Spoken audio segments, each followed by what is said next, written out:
দেখতে আসেন। মা রক্ষাকালী পুজো উপলক্ষে মায়ের আরতি হচ্ছে, আপনারা দেখতেই পাচ্ছেন। মা খুব সবাইকে মঙ্গল করেন এবং সবারই মনস্কামনা পূর্ণ করেন। এখানে আসতে হলে প্রথমে কাটোয়ায় নেমে গড়াগাছা থেকে আসতে হবে। এই কালী মন্দির খুব জাগ্রত।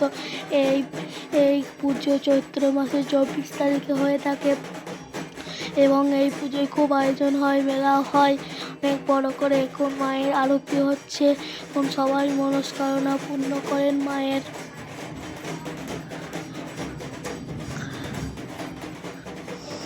আর এইদিকে চলছে বাজনা।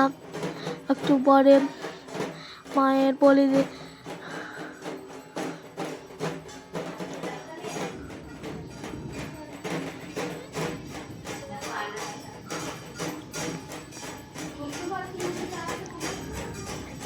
মায়ের শাঁখ নিয়ে আরতি চলছে।